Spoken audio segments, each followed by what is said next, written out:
আসসালামু আলাইকুম। আমন্ত্রণ মাই টিভি সংবাদে। দর্শক পুরো সংবাদ জুড়ে আপনাদের সাথে আছি আমি ফৌজিয়া রওশন। শুরুতেই জানিয়ে দিব সংবাদ শিরোনাম।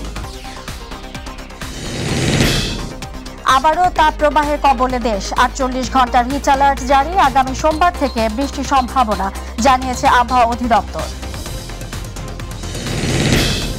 2024-25 অর্থ বছরের জন্য 2,65,000 কোটি টাকার এডিপির অনুমোদন দিয়েছে একনেক। জেলা ভিত্তিক উন্নয়ন প্রকল্প নেওয়া হবে জানালেন পরিকল্পনা মন্ত্রী।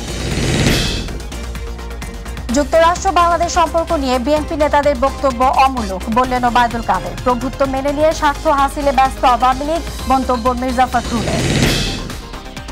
অর্থ ছাড়ের জটিলতায় আটকে গেল ঢাকা এলিভেটেড এক্সপ্রেসওয়ে নির্মাণ কাজ। পাপুলের শালিকা ও কর কর্মকর্তা সহ 3 জনের বিরুদ্ধে দুদকের মামলা। এবং বাংলাদেশ থেকে এখন পর্যন্ত সৌদি পৌঁছেছেন 21,063 জন হজ যাত্রী। এখনো ভিসা হয়নি 6,906 জনের।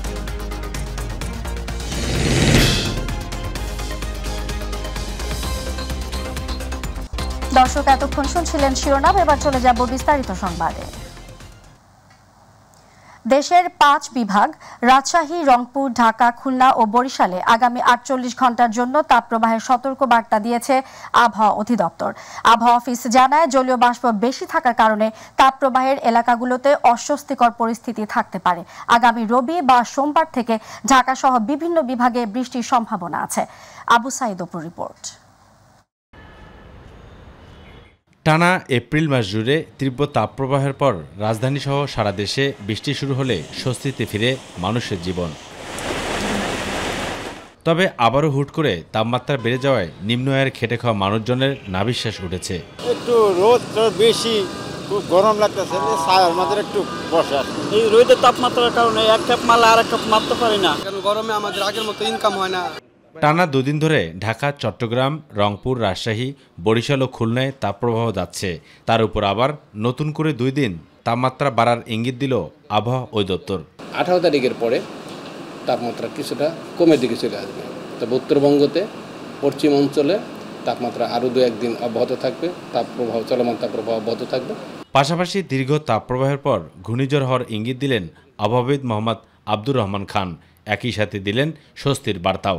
19 তারিখের পর থেকে দেশের বিভিন্ন অংশে বিচ্ছিন্নভাবে বৃষ্টিপাতের প্রবণতা শুরু হলে তাপমাত্রা কমে আসবে। মে মাসের 22 অথবা 23 তারিখে দক্ষিণ বঙ্গোপসাগরে একটু লঘুচাপ সৃষ্টি হতে পারে। এখনও কিন্তু সেই ধরনের সৃষ্টি হয়নি।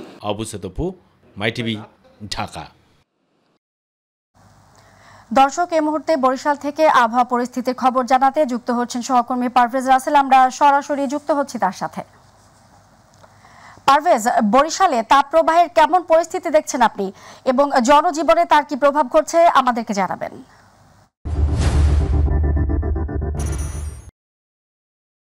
ফৌজিয়া, যেমনটা জানতে চেয়েছেন, আপনি জানেন যে আসলে টানা তাপদাহে কিন্তু গোটা দেশের সাথে বিভাগীয় শহর বরিশালেরও নিম্ন আয়ের খেটে খাওয়া মানুষ তাপদাহে পুড়ছে টানা কয়েকদিন থেকেই। এবং বরিশাল সহ নিম্ন অঞ্চলের যেসব এলাকা রয়েছে সেসব অঞ্চলে কিন্তু অনেক বেশি আসলে তাপদাহের যে অনুভূতি সেটা কিন্তু বাহিরে বেশি মানুষ অনুভব করছে। এবং রোদের কারণে এই নিম্ন আয়ের খেটে খাওয়া মানুষ একেবারে নাজেহাল হয়ে গরমে খুবই হাঁসফাঁস অবস্থা। এবং বর্তমানে কিন্তু আজ বরিশালে যে তাপমাত্রা রয়েছে সেটা হচ্ছে 34.7 ডিগ্রি সেলসিয়াস। তবে বাহিরে এই মুহূর্তে আসলে মনে হচ্ছে যে 45 থেকে 46 বা 47 ডিগ্রি সেলসিয়াস তাপমাত্রা কিন্তু মানুষ আসলে ফিল করছে। এ লক্ষ্যে বরিশালের আবহাওয়া অধিদপ্তর ইতিমধ্যে কিন্তু 2 দিনের বলতে পারি 48 ঘন্টার হিট অ্যালার্ট জারি করে গেছে। এবং এখন অবধি পর্যন্ত যে বৈরী আবহাওয়া বা বৃষ্টিপাতের কোনো সম্ভাবনার খবর আমাদেরকে দিতে পারেনি। তবে কালবৈশাখী ঝড় যদি হঠাৎ করে আসে সেটা আসলে প্রাকৃতিক নিয়মে যদি হয়। এছাড়া এরকম তাপদাহের পরিবেশ কিন্তু বরিশাল সহ গোটা দক্ষিণাঞ্চলে বয়ে যাচ্ছে। সাধারণ নিম্ন আয়ের মানুষের মধ্যে একটি নাভিশ্বাস, তারা খুবই অসুস্থ হয়ে পড়ছে। ইতিমধ্যে বরিশালের বেশ কয়েকটি স্কুলের শিক্ষার্থীরা কিন্তু অসুস্থ হয়ে পড়েছে, তাদেরকে প্রাথমিক চিকিৎসা দেওয়া হয়েছে এমন তথ্য কিন্তু আমাদের কাছে রয়েছে। এবং মানুষ দেখানোর চেষ্টা করছে যে সাধারণ মানুষ কিন্তু আসলে এই তাপদাহের হাত থেকে বাঁচার জন্য যে আসলে রাস্তার পাশের ফুটপাতে যে খাবার বা শরবত, পানীয়, শরবত এগুলো কিন্তু আসলে বেছে নিচ্ছেন। আবহাওয়া অধিদপ্তর বলছে যে এমন পরিস্থিতি আরো টানা কয়েকদিন থাকবে, তারপরে হয়তো কোনো বৃষ্টিপাতের সম্ভাবনা থাকতে পারে, বা বৃষ্টিপাত অথবা বৈরী আবহাওয়া আসলে পরে হয়তো আবহাওয়ার পরিবেশের অনেকটা উন্নতি হতে পারে। তো সব মিলিয়ে যে উত্তপ্ত পরিবেশ রয়েছে সেটা বিরাজ করছে টানা কয়েকদিন থেকে। সাধারণ মানুষের সাথে কথা বলেছি নির্ময়ের, তারা বলছে আসলে এই বাইরের যে পরিবেশ সেটা আসলে কোনোভাবেই সহ্য করার মতো নয়। এবং ডায়রি ওয়ার্ড সহ বিভিন্ন স্বাস্থ্য complex, Barishal Sher-e-Bangla medical college হাসপাতালে শিশু এবং বৃদ্ধদের যে আসলে এই গরম বা ডায়রিয়া আক্রান্ত রোগীর সংখ্যা অনেকটা বেড়েছে। তারা খুবই একেবারে না দেখলে বোঝা যাবে না যে তারা কি পরিমাণ অস্বস্তিকর পরিস্থিতির মধ্যে রয়েছে। কোথাও তার উপরে রয়েছে বরিশালে তীব্র বিশুদ্ধ পানি সংকট। সব মিলিয়ে এই অঞ্চলের মানুষ একেবারেই নাজেহাল এবং তীব্র গরমে অতিষ্ঠ হয়ে আছে। তো আমাদের প্রত্যাশা রয়েছে আসলে 2-1 দিনের মধ্যেই যেন এই পরিবেশটা কিছুটা শান্ত হয়। তো আপাতত এই রয়েছে বরিশাল থেকে আমার কাছে উত্তপ্ত গরম পরিস্থিতির সবশেষ তথ্য যতটুকু ছিল। ফৌজিয়া। পারভেজ, আপনাকে ধন্যবাদ। দর্শক, বরিশাল থেকে আবহাওয়া পরিস্থিতির খবর জানাতে এতক্ষণ আমাদের সঙ্গে সরাসরি যুক্ত ছিলেন সহকর্মী পারভেজ রাসেল। 2024-25 অর্থ বছরের জন্য 2,65,000 কোটি টাকার বার্ষিক উন্নয়ন কর্মসূচি এডিপির অনুমোদন দিয়েছে জাতীয় অর্থনৈতিক পরিষদের নির্বাহী কমিটি একনেক। রাজধানীর শেরেবাংলা নগরে এনইসি সম্মেলন কক্ষে প্রধানমন্ত্রী শেখ হাসিনার সভাপতিত্বে অনুষ্ঠিত হয় একনেক সভা। এতে এই উন্নয়ন বাজেট অনুমোদন দেয়া হয়। সভা শেষে পরিকল্পনা মন্ত্রী আব্দুস সালাম জানান, এখন থেকে জেলা ভিত্তিক উন্নয়ন প্রকল্প গ্রহণ করা হবে। গ্রামীণ অবকাঠামো, স্বাস্থ্য খাতের উন্নয়নকে গুরুত্ব দিতে হবে। তিনি আরও জানান, প্রকল্প পরিচালক প্রশিক্ষণের ব্যবস্থা গ্রহণের নির্দেশ দিয়ে প্রধানমন্ত্রী বলেছেন, বৈদেশিক ঋণের প্রকল্প অন্তত 3 মাস পর্যালোচনা করতে হবে। পাশাপাশি মানসম্পন্ন প্রতিষ্ঠান দিয়ে সমীক্ষা করতে হবে।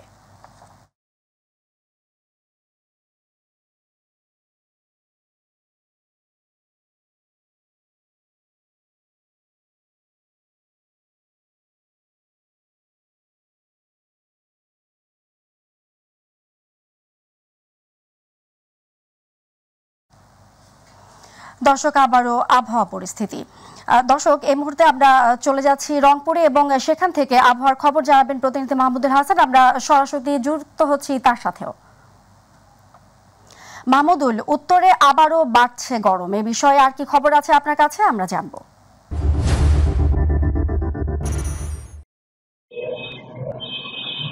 জি ফৌজি, আপনি যেমনটা বলছিলেন যে আপনি জানেন যে গত অর্থাৎ এই সপ্তাহ জুড়েই কিন্তু যে তীব্র তাপদাহে অতিষ্ঠ কিন্তু রংপুরের জনজীবন। এবং আপনাকে জানিয়ে রাখি যে এই মুহূর্তে রংপুরের মানুষজন কিন্তু তাদের যে বড় চাষাবাদ শেষে তাদের যে বড় ধান সেটি কিন্তু ঘরে তোলার ব্যস্ত সময় পার করছে। বিশেষ করে আপনাকে জানিয়ে রাখি যে এই মুহূর্তে এই যে তীব্র তাপদাহের কারণে আমরা বিশেষ করে যে শহরের অর্থাৎ রংপুর নগরীর যে শহরের যে চিত্রটি আপনাকে যদি বলে রাখি যে এটি কিন্তু সকাল থেকে একেবারে সন্ধ্যা অর্থাৎ রাত্রি 10টা পর্যন্ত একেবারে তিল পরিমাণ কিন্তু কোনো জায়গা ফাঁকা থাকে না। এবং সেই জায়গাটিতে কিন্তু দেখছেন যে এই তীব্র তাপদাহের কারণে সেখানে কিন্তু মানুষজনের উপস্থিতি এবং বিশেষ করে যে যানবাহনের উপস্থিতি সেটি কিন্তু একেবারেই কম।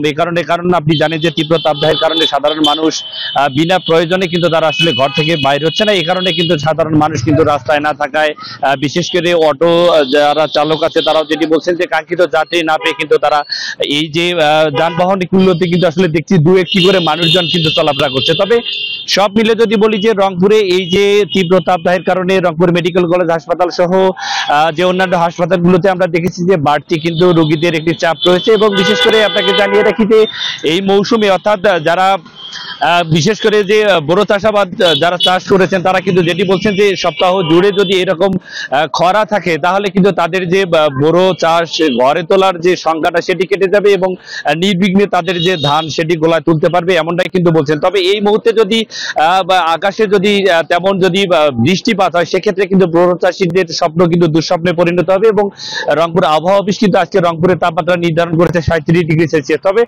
সব মিলে বলি যে রংপুরে এই তীব্র তাপদাহের সাথে সাথে কিন্তু রংপুরে একটি আপনাকে জানি যে 2টি উপজেলা পরিষদ নির্বাচন আগামী 21শে মে রংপুরে মিঠাপুকুর এবং পীরগঞ্জ উপজেলা পরিষদ। এরই মধ্যে কিন্তু গরমের উত্তাপের মাঝেও কিন্তু নির্বাচনী প্রচারণা প্রার্থীরা কিন্তু জোরে সোরে চালাচ্ছে। এই ছিল ফৌজিয়া রংপুর থেকে তীব্র তাপদাহের সর্বশেষ পরিস্থিতি। মাহমুদুল, আপনাকে ধন্যবাদ। দর্শক, রংপুর থেকে তাপদাহের খবর জানাচ্ছিলেন প্রতিনিধি মাহমুদুল হাসান। এবার চলে যাচ্ছি অন্যান্য প্রসঙ্গে। আওয়ামী লীগ সাধারণ সম্পাদক ওবায়দুল কাদের বলেছেন, ডোনাল্ড লুয়ের বক্তব্যের মাধ্যমে যুক্তরাষ্ট্রের সাথে বাংলাদেশের সম্পর্ক বুঝতে পারা যায়। এ বিষয়ে বিএনপি নেতাদের বক্তব্যের আর কোনো মূল্য নেই। দুপুরে শেখ হাসিনার স্বদেশ প্রত্যাবর্তন উপলক্ষে রাজধানীর তেজগাঁও রহমতে আলম ইসলামী মাদ্রাসায় সুবিধা বঞ্চিতদের মাঝে খাবার বিতরণ অনুষ্ঠানে তিনি একথা বলেন।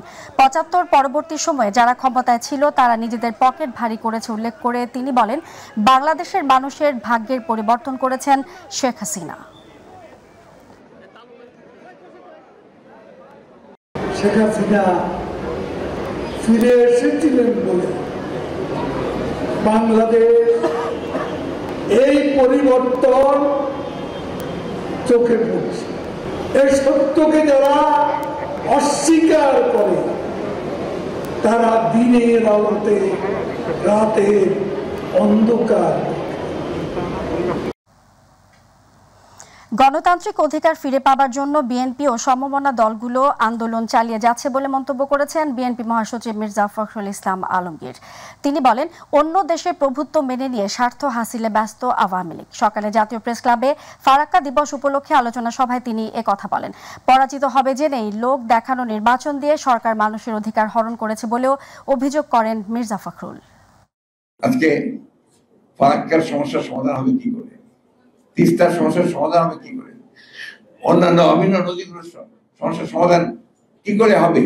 কারণ তারা তো দখলদারিত্ব করছে, তারা তো একটা বিশেষ দায়িত্ব নিয়ে এই সরকার ক্ষমতা দখল করে আছে।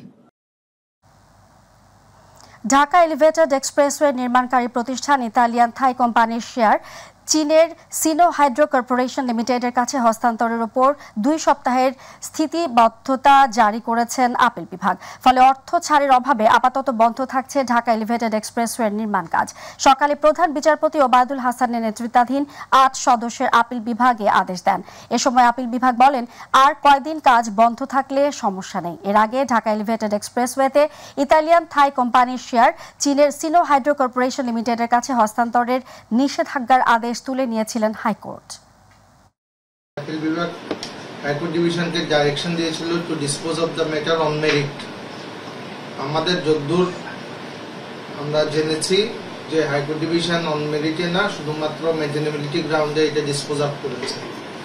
আর যেহেতু এটা একটা জুরিসডিকশনাল ইস্যু, বাংলাদেশের কোর্টের একটা জুরিসডিকশন, যেটা কনস্টিটিউশনাল জুরিসডিকশন, কনস্টিটিউশন মাধ্যমে গ্যারান্টেড, সেই জুরিসডিকশনটাকে আউট হবে কিনা একটা প্রাইভেট এগ্রিমেন্টের মাধ্যমে। It is to be decided by the appellate division, our highest court. এটা কনসিডার করে appellate division for the time being এটা 30শে মে পর্যন্ত এসরাসকো আদেশ দিয়েছে। মৌলভীবাজার সদর উপজেলা পরিষদ নির্বাচনে 7 দিনের জন্য স্থিতাবস্থা জারি করেছেন আপিল বিভাগ। সেই সঙ্গে এ সময়ের মধ্যে সদর উপজেলার চেয়ারম্যান পদে প্রার্থী মোহাম্মদ তাজুল ইসলাম তাজের মনোনয়নপত্রের বৈধতা নিয়ে জারি করা রুল নিষ্পত্তি করতে নির্দেশ দিয়েছেন সর্বোচ্চ আদালত। দুপুরে প্রধান বিচারপতি ওবায়দুল হাসানের নেতৃত্বে 8 বিচারপতির পূর্ণাঙ্গ আপিল বেঞ্চ এ আদেশ দেন। মৌলভীবাজার সদর উপজেলা পরিষদ নির্বাচনে চেয়ারম্যান প্রার্থী তাজুল ইসলাম তাজের প্রার্থিতার বিপক্ষে চেম্বার জজ আদালতে আপিল করেন নির্বাচন কমিশন। গতকাল বুধবার সুপ্রিম কোর্টের চেম্বার জজ আদালতের বিচারপতি এম এনায়েত রহিমের একক বেঞ্চে আপিল শুনানি হয়।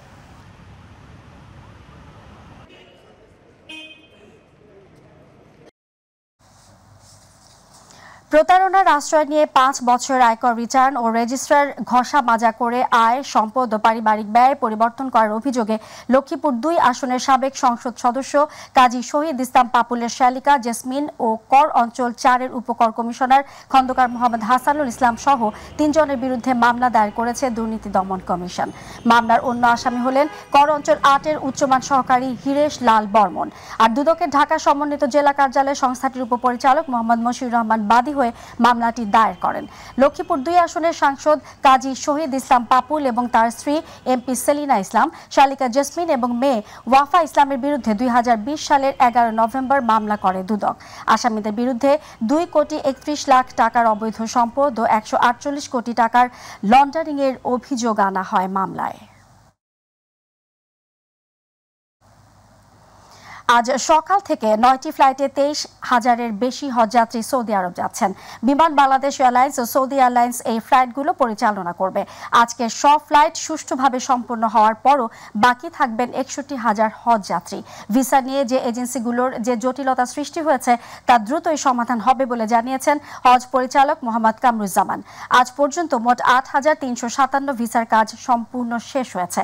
আগামী 2-1 দিনের মধ্যে বাকি 4,862 জনের ভিসাও সম্পন্ন হবে বলে জানান হজ পরিচালক। আজকে আমাদের 9টি ফ্লাইট সৌদি আরবের উদ্দেশ্যে রওনা দিচ্ছে, 1টি মদিনার আর 8টি জেদ্দার উদ্দেশ্যে। ইতোমধ্যে আমাদের গতকাল এবং আজকে সকালে আমাদের 23,450 জন হাজি 60টি ফ্লাইটে সৌদি আরবে গমন করেছে। সিলেট সুনামগঞ্জ মহাসড়কে বাড়ছে সড়ক দুর্ঘটনা। অদক্ষ অপ্রাপ্ত বয়স্ক চালক, লাইসেন্স ও ফিটনেসবিহীন গাড়ি, ব্যাটারি চালিত অটোরিকশা, সিএনজি লেগুনা এবং যত্রতত্র গাড়ি পার্কিং সহ সড়ক দুর্ঘটনার কারণ বলে মনে করছেন স্থানীয়রা। পুলিশ বলছে সড়ক দুর্ঘটনা রোধে নিয়মিত কার্যক্রম পরিচালিত হচ্ছে। প্রতিনিধি আবু হানিফের পাঠানো তথ্য ও চিত্র নিয়ে রিপোর্ট করছেন ইলিয়াস কমল। সিলেট সুনামগঞ্জ মহাসড়কে প্রায় প্রতিদিনই ঘটছে সড়ক দুর্ঘটনা। এসব দুর্ঘটনায় কোনো না কোনো স্থানে কেউ নিহত, আবার কেউ আহত হয়ে সারা জীবনের জন্য পঙ্গুত্ব বরণ করছেন, হয়ে উঠছেন পরিবারের বোঝা। অদক্ষ অপ্রাপ্তবয়স্ক ও লাইসেন্সবিহীন চালক এবং ফিটনেসবিহীন সিএনজি, লেগুনা, ব্যাটারি চালিত অটোরিকশা, যত্রতত্র গাড়ি পার্কিং এই দুর্ঘটনার কারণ হিসেবে দায়ী করছেন ভুক্তভোগী ও সচেতন মহল। তো এই যে অদক্ষ ড্রাইভাররা সড়কে যানবাহন চলাচল করছে, আসলে এরা বিভিন্ন জিনিস সিগন্যাল কি আসলে গাড়ি চলাচল কিভাবে গাড়ি চলাচল করতে হয় সেটা আসলে ওরা জানেই না। সড়ক দুর্ঘটনা রোধে ট্রাফিক ব্যবস্থার পাশাপাশি সাধারণ মানুষকে সচেতন এবং অপ্রাপ্তবয়স্ক চালক, ফিটনেসবিহীন গাড়ি ও চালকের বিরুদ্ধে ব্যবস্থা নেওয়ার দাবি জানান স্থানীয়রা। কোনো লাইসেন্স নাই, কোনো কিছু নাই, সিগন্যাল বুঝে না, এর কারণে রাস্তাঘাট বেশিরভাগই অ্যাক্সিডেন্ট ঘটে। ড্রাইভিং লাইসেন্স চাইলো নাই, সরি হেলমেট, সরি নাই আনি নাই, ঠিক আছে 500 টাকা দেন, 1000 টাকা দেন, সাইরা দিল, অ্যাক্সিডেন্ট তো বাড়বে। কম বয়সী ছেলেরা মানে গাড়ি চালায়, অটো চালায়, সিএনজি চালায়, মোটরসাইকেল চালায়। ডানে যাবে না বামে যাবে তাদের কোনো সিগন্যাল দেওয়ার কোনো মেন্টালিটি নাই, যে কোনো জায়গায় হুট করে দাঁড়িয়ে যায়। নাম রেজিস্ট্রেশন বিহীন গাড়িগুলোর কারণে কিন্তু অ্যাক্সিডেন্ট হচ্ছে। একটা অ্যাক্সিডেন্ট হওয়ার পরে ওদেরকে খুঁজেও পাওয়া যায় না। পুলিশ প্রশাসনের দাবি, অন্যান্য জেলার তুলনায় সুনামগঞ্জে সড়ক দুর্ঘটনা তুলনামূলকভাবে কম। তবে সড়ক দুর্ঘটনা রোধে প্রতিনিয়ত ভ্রাম্যমাণ আদালত সহ নিয়মিত ট্রাফিক আইনে মামলা করা হচ্ছে। ড্রাইভার যাদের ড্রাইভিং লাইসেন্স নেই তাদের বিরুদ্ধে আমরা ব্যবস্থা নিচ্ছি। আমরা গড়ের প্রতি মাসে প্রায় 300 থেকে 400 মামলা রুজু করছি, বিশেষ করে ট্রাফিক আইনের আওতায়, যাতে লোকজন আরো অধিক সচেতন হয় এবং ড্রাইভিং লাইসেন্স করিয়ে নেয়। একটি সড়ক দুর্ঘটনা সারা জীবনের কান্না, তাই সড়ক দুর্ঘটনা কমিয়ে আনতে সরকার আরও কার্যকর পদক্ষেপ নেবে, এমনটাই প্রত্যাশা স্থানীয়দের। ইলিয়াস কমল, মাই টিভি। 1000 টাকা দিলে মিলবে হাইব্রিড জাতের 16টি মুরগি, আর 100 টাকা কিস্তি দিলে পাওয়া যাবে একটি করে মুরগি পালনের দোতলা কাঠের ঘর। এমনকি গ্রুপের দায়িত্বে থাকা নারী নেত্রীও পাবেন প্রতি মাসে 5000 টাকা। এমনই মিথ্যা প্রলোভনে পড়ে লাখ লাখ টাকা হারিয়েছেন শতাধিক গ্রামীণ গৃহবধূ। প্রতিনিধি সাইফুল ইসলাম রয়েলের প্রতিবেদনে জানাচ্ছেন নুসরাত শারমিন। পটুয়াখালীর কলাপাড়ায় পল্লীগ্রাম মুরগি ফার্ম অ্যান্ড হ্যাচারি নামের একটি প্রতারক চক্রের খপ্পরে পড়ে প্রতারিত হয়েছে শতাধিক নারী উদ্যোক্তা। মাত্র 1 সপ্তাহের মধ্যেই কয়েক লাখ টাকা হাতিয়ে নিয়েছে এই চক্রটি। নাম পরিচয়হীন দুজন মাঠকর্মী পল্লীগ্রামের লিফলেট আর একটি মাত্র ভিজিটিং কার্ড দিয়েই হাতিয়ে নিয়েছে জেলেবধূদের কষ্টার্জিত অর্থ। আমার একটা তারপর গ্রুপ করছে, গ্রুপ করার পর 37 জন হয়েছে গ্রুপে, 37 জনের থেকেই 500 করে টাকা নেওয়া হয়েছে। কচ্ছমালি দিয়া 30,000 টাকা নেছে এই মুরগি দেওয়ার কথা কইয়া। আমাকে মুরগি দেওয়ার কথা কইয়ে টাকা নেছে 500 টাকা করে প্রত্যেকের টেগুনে।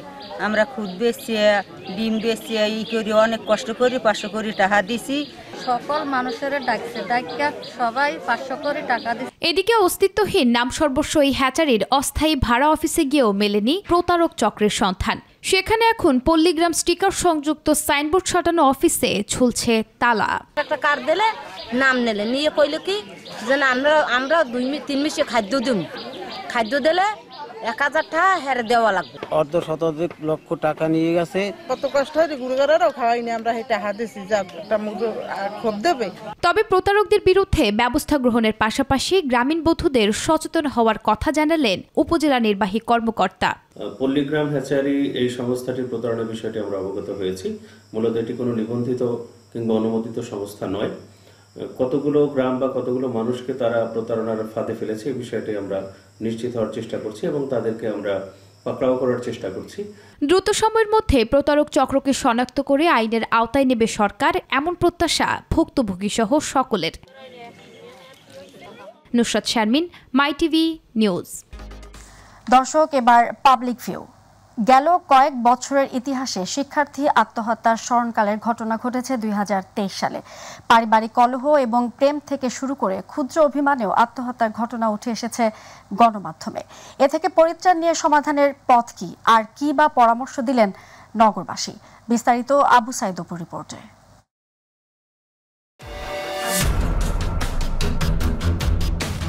প্রিয় দর্শক, আমন্ত্রণ এবং স্বাগত জানাচ্ছি মাই টিভির সাপ্তাহিক বিশেষ আয়োজন পাবলিক ভিউয়ে। আর বরাবর মতো আপনাদের সাথে আছে আমি আবু সাইদ অপু। আজকের যে প্রসঙ্গ নিয়ে আমরা কথা বলবো তা হলো শিক্ষার্থীরা কেন আত্মহত্যা করছে।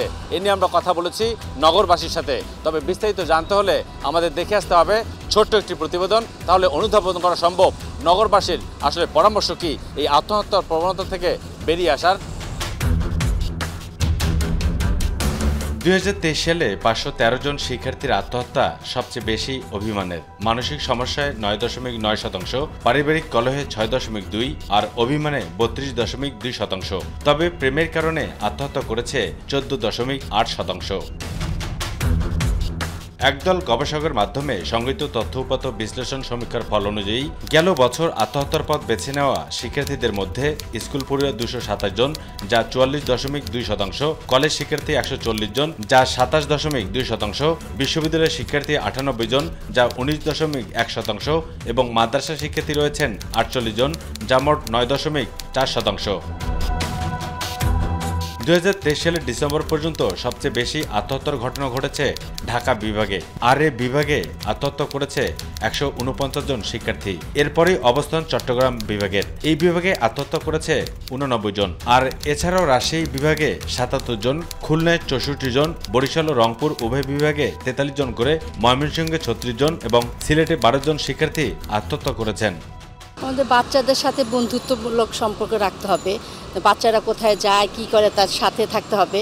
কর্মব্যস্ততার কারণে সবাই অনেক দূরত্ব হয়ে যায়, গ্যাপ হয়ে যায়। আত্মহত্যার এই প্রবণতা নিয়ে আতঙ্কিত অভিভাবক ও নগরবাসী। আমাদেরকে খোঁজ নিতে হবে যে আসলে আমার ছেলে কোথায় যাচ্ছে, কার সঙ্গে মিশতেছে। এই জিনিসগুলো যদি আমরা টেক কেয়ার করতে পারি, একজন অভিভাবক হিসাবে সন্তানকে বিপদে থেকে মুক্ত করতে পারবো। প্রেমে পড়তেই পারে, সেটা অস্বাভাবিক কিছু না, কিন্তু সেটা রিকভার করার একান্তই তার ব্যক্তিগত চেষ্টা বলেন বা যোগ্যতা বলেন বা ইচ্ছা বলেন। আর এই আত্মঘাতী প্রক্রিয়া দূর করতে কি পরামর্শ দিলেন এই বিশেষজ্ঞ? অনেক ক্ষেত্রে যারা আত্মহত্যার চিন্তা আসে তারা কিন্তু ব্যক্তি নিজে হয়তো আমাদের কাছে আসবে না, কাজে এটা আশেপাশের মানুষ, পরিবারের মানুষের কিন্তু আসলে দায়িত্ব যে আমাদের বাইরের মানুষ যদি এই ধরনের কোনো টেন্ডেন্সি দেখি, এই ধরনের কোনো রকমের আচরণ দেখি, তারা যেন অতি দ্রুত সাইকিয়াট্রিস্টের কাছে বা মেন্টাল হেলথ প্রফেশনালের কাছে যেন হলো সাহায্য নেন। প্রিয় দর্শক, এই ছিল আজকে আমাদের পাবলিক ভিউয়ের বিশেষ আয়োজন। দেখা হবে পরবর্তীতে নাগরিকদের কোনো প্রত্যাশা প্রাপ্তি, সংগতি কিংবা অসঙ্গতির গল্প নিয়ে। সে অপেক্ষায় ভালো থাকুন, সুস্থ থাকুন আর সবসময় চোখ রাখুন মাই টিভিতে। দর্শক, সংবাদের শেষ প্রান্তে আমরা, তবে যাবার আগে শিরোনামগুলো জানিয়ে দেব আরও একবার। আবারও তাপপ্রবাহের কবলে দেশ, 48 ঘন্টার হিট অ্যালার্ট জারি, আগামী সোমবার থেকে বৃষ্টির সম্ভাবনা জানিয়েছে আবহাওয়া অধিদপ্তর।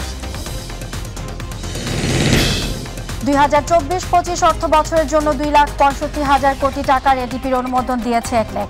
জেলা ভিত্তিক উন্নয়ন প্রকল্প নেওয়া হবে জানালেন পরিকল্পনা মন্ত্রী। যুক্তরাষ্ট্র বাংলাদেশ সম্পর্ক নিয়ে বিএনপি নেতাদের বক্তব্য অমূলক, বললেন ওবায়দুল কাদের। প্রভুত্ব মেনে নিয়ে স্বার্থ হাসিলে ব্যস্ত আওয়ামী লীগ, মন্তব্য মির্জা ফখরুলের।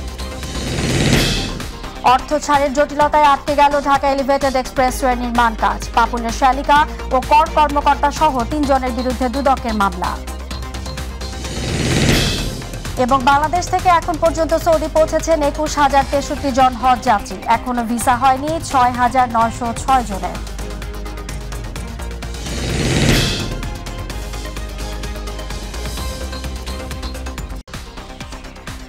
দর্শক, এই ছিল এখনকার সংবাদে। সঙ্গে থাকার জন্য ধন্যবাদ। এছাড়া ইউটিউবে মাই টিভি সংবাদ পেতে ভিজিট করুন youtube/mytvbtnews এবং আমাদের সকল অনুষ্ঠান দেখতে ভিজিট করুন youtube/mytvbangla, facebook/mytvbangla।